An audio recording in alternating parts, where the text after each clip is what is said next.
Pasamos a la intervención de Jesús de Blas. Bueno, ahora que veo esta franja por aquí, de chavales jóvenes,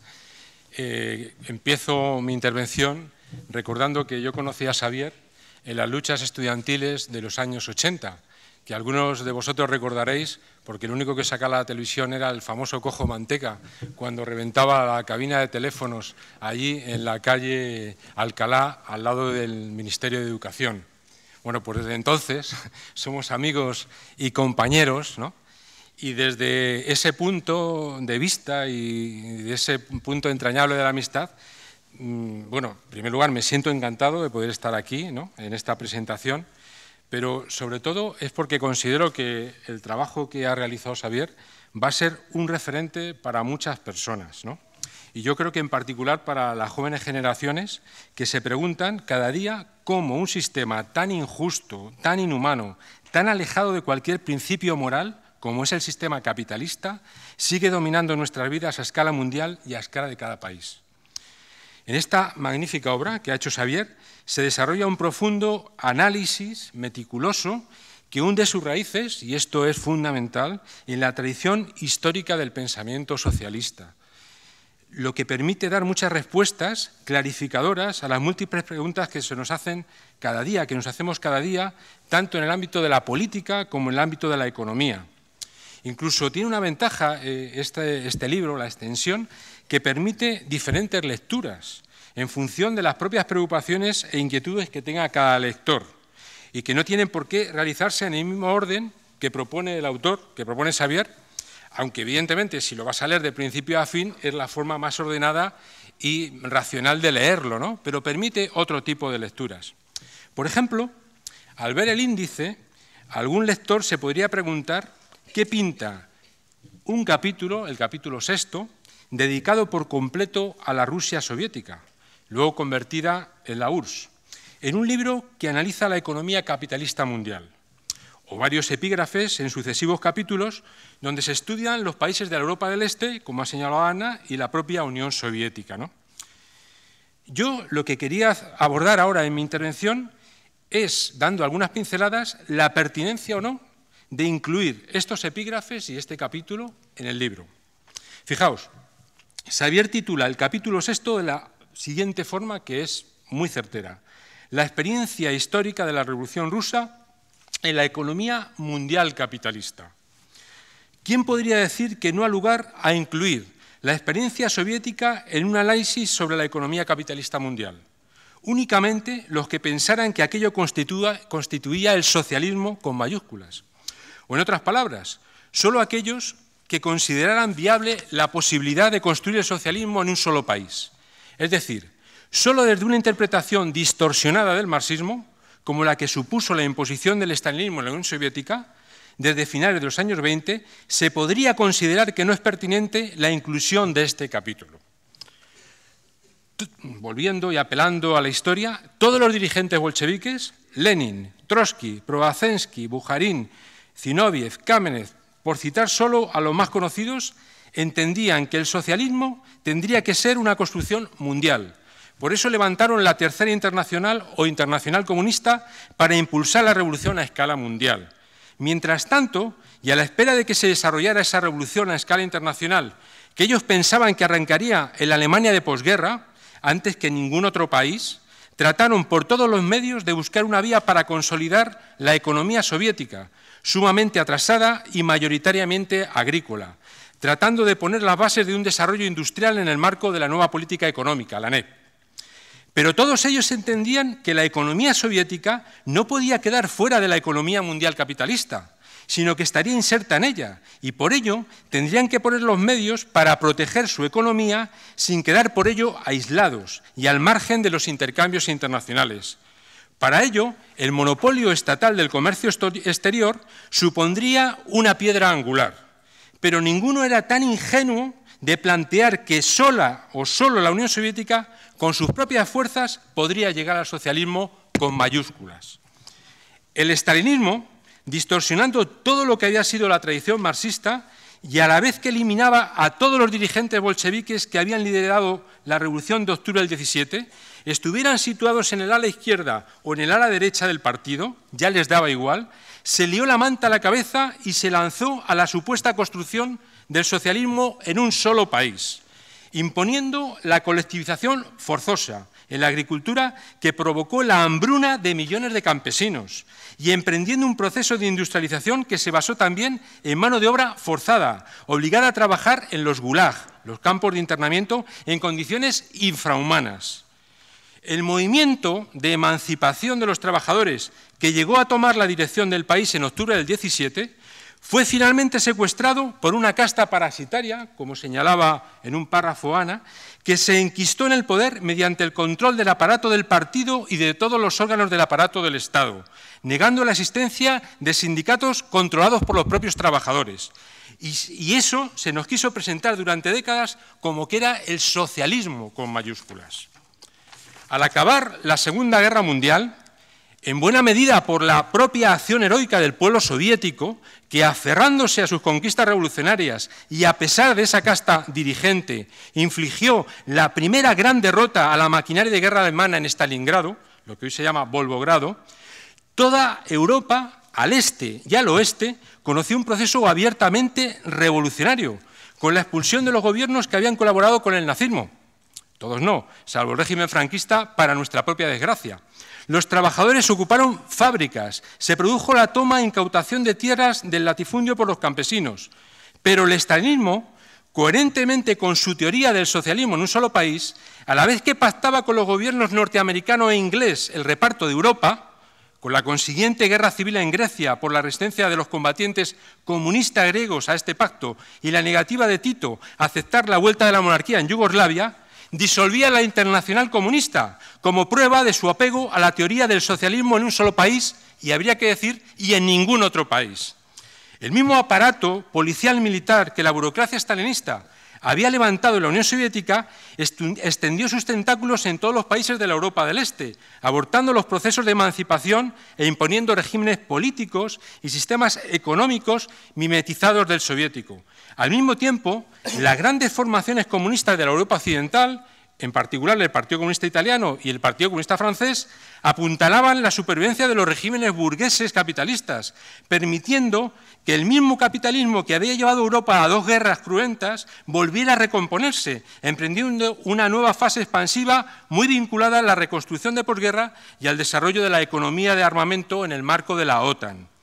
Entonces, como reflexión, fijaos, por tanto, si es importante incluir un capítulo sobre lo que supuso la Revolución Rusa y la posterior degeneración staliniana, para poder entender cómo pudo producirse la recomposición del sistema capitalista en la posguerra. El stalinismo fue clave para contener el proceso revolucionario que había arrancado en los países de la Europa del Este, liberados de la ocupación nazi, pero también lo fue para poder apuntalar al sistema capitalista en la Europa occidental tras el hundimiento del nazismo y del fascismo. Algunos teóricos del estalinismo llegaron a afirmar, con la formación del CAME o Comecon y el Pacto de Varsovia, que el mundo se configuraba en dos sistemas económicos y políticos mundiales. Por un lado el sistema capitalista y por otro lado el sistema socialista. Y además los dos eran mundiales.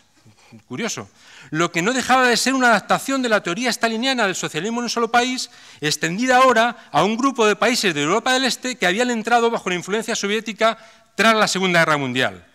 Pero la flagrante contradicción de esta pseudoteoría con la cruda realidad se hizo manifiestamente evidente cuando varios de los países que conforman el CAME o conformaban, o el Comecon, principalmente Polonia y Hungría, y también Rumanía, que además formaba parte del Fondo Monetario Internacional desde el año 72, se vieron empujados a endeudarse con el único mercado realmente existente, el mercado capitalista mundial. Hasta tal punto que en el año 82 Polonia, junto con México, fueron los dos primeros países que manifestaron su incapacidad para pagar la deuda contraída en los plazos previstos, desencadenándose la crisis internacional de la deuda de los años 80. Y esto lo hizo un gobierno, el de Polonia, dirigido por un general, Jaruzelski, que había ilegalizado y disuelto el sindicato Solidaridad, detenido a sus principales dirigentes e internado en campos de concentración a miles de sindicalistas. ¡Qué gran contradicción! Un sistema socialista mundial que se endeudaba con el capital financiero internacional y detenía los cuadros de la clase obrera, para a continuación pasar a ejecutar los programas acordados con el Fondo Monetario Internacional, organismo al cual tanto Polonia como Hungría pidieron adherirse justamente en estos años. Por lo tanto, no es solo totalmente pertinente que en un libro sobre economía capitalista mundial se incluyan como objeto de análisis tanto la Unión Soviética como los países de la Europa del Este, sino es absolutamente necesario, pues como hemos visto, y en contradicción flagrante con la teoría staliniana del socialismo en un solo país, aunque el capital fuera expropiado en estos países y hubiera un régimen de propiedad estatal, siempre estuvieron en el marco de la economía capitalista mundial, a la cual estaban también subordinados, impactándoles de lleno la crisis de la economía capitalista que se desencadenó en los años 70 y que les arrastró la crisis de la deuda de los años 80 del siglo XX. Pero claro, a estas alturas podría alguien que estuviera tentado de pensar ¿y qué sentido tiene ahora hablar del estalinismo tras el hundimiento de los países del bloque del Este? Con la caída del muro de Berlín en el año 89 y la propia implosión de la Unión Soviética en el año 91. Bueno, podríamos mirar a China, como señalaba antes Ana. Por un lado, se nos dice que hay un sistema puramente capitalista y que además los chinos, perdón, entre comillas lo pongo, pronto van a hacerse los dueños del mundo. Lo están comprando todo. Pero, sin embargo, hace tan solo unas semanas, el periódico El País publicaba una serie de artículos donde quedaba meridianamente claro el lugar subordinado de la burocracia stalinista china, lugar que tiene respecto a la economía capitalista mundial, pues familiares directos de los principales dirigentes chinos de hoy y de ayer estaban sacando cantidades ingentes de dinero a los paraísos fiscales con el apoyo de agencias financieras de las más importantes del mundo, que a cambio obtienen importantes favores para acceder al mercado chino. En el artículo se citaba a Pricewaterhouse, a Unión de Bancos Suizos, a Credit Suisse, a Ernst & Young, Deloitte, Arthur Andersen. Así pues, la misma burocracia de la que por un lado se nos dice que se va a hacer con el mundo, tiene que acudir a los grandes grupos representativos del capital financiero para poder evadir divisas de su propio país, de forma clandestina, lo que demuestra una vez más la subordinación de esta economía y sus dirigentes burocratizados de raíz staliniana a la economía capitalista mundial. Una economía mundial que, como señalaba hace unos días el profesor Ignacio Sotelo en El País, cito, decía, a finales del año 2013, el patrimonio bajo gestión de los fondos de inversión en todo el mundo se situó en 22 billones de euros y el de los fondos de pensiones en 18 billones. Entre ambos manejan un patrimonio equivalente al 75,5% del PIB mundial. Esta ingente suma está en manos de cada vez menor número de gestores. Estadounidenses, casi la mitad de ellos. Aquí está la clave, subordinación al capital internacional de matriz fundamentalmente norteamericana, que es el que gobierna y manda en el cuadro internacional. Incluso los tentáculos del papel que ocupa el estalinismo en la actualidad, 23 años después de la implosión de la Unión Soviética, no siempre son tan visibles. Seguramente muchos de vosotros recordaréis los recientes funerales celebrados en Sudáfrica tras la muerte de Mandela, donde acudieron representantes al más alto nivel procedentes de todo el mundo. Todos lloraban por la muerte de un hombre que supo mantener en la contención a la mayoría negra. Pero nadie recordó a los más de 30 mineros negros muertos a manos de la policía sudafricana tan solo hacía 2 años, cuando defendían mejoras salariales frente a la patronal minera, constituida por importantes firmas multinacionales del oro, los diamantes y el platino, que representan más del 10% del PIB de Sudáfrica. Y alguien podría preguntar, ¿y qué tiene que ver Sudáfrica y estos hechos con el estalinismo? Efectivamente, poca gente conoce que el Partido Comunista de Sudáfrica integra la coalición gubernamental conjunto con el Congreso Nacional Africano y la dirección de la Confederación Sindical COSATU. Una coalición de gobierno que, en lugar de plantear la expropiación de las multinacionales mineras para así garantizar la supervivencia de la nación negra en la República de Sudáfrica, envía a la policía a disparar contra los trabajadores en huelga que reivindican mejoras salariales. Está claro que para la preservación de Sudáfrica, como base fundamental de la acumulación capitalista a escala mundial de las grandes transnacionales del platino, el oro y los diamantes, está siendo fundamental el concurso del Partido Sudafricano de raíz staliniana, que participa en la coalición de gobierno. De ahí, una vez más, la pertinencia, incluso yo diría la necesidad de que el análisis sobre sus orígenes, del estalinismo me refiero, y su conformación en la Rusia soviética de los años 30, aparezca en la obra que hoy presenta Xavier.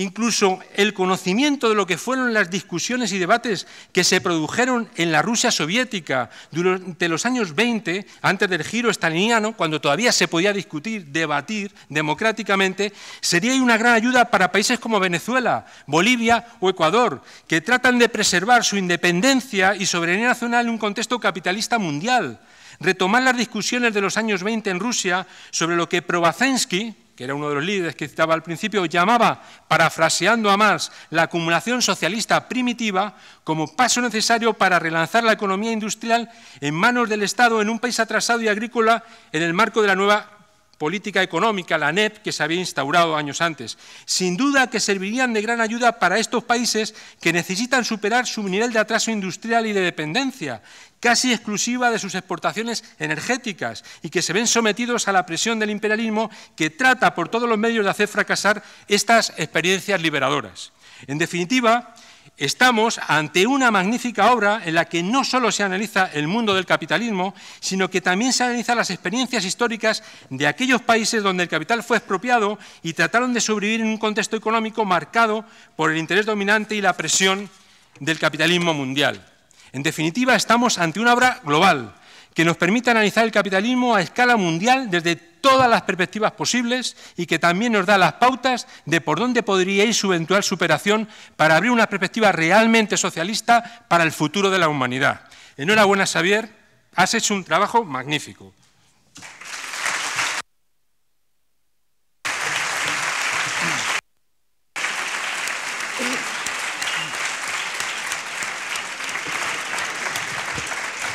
Muchas gracias, Jesús.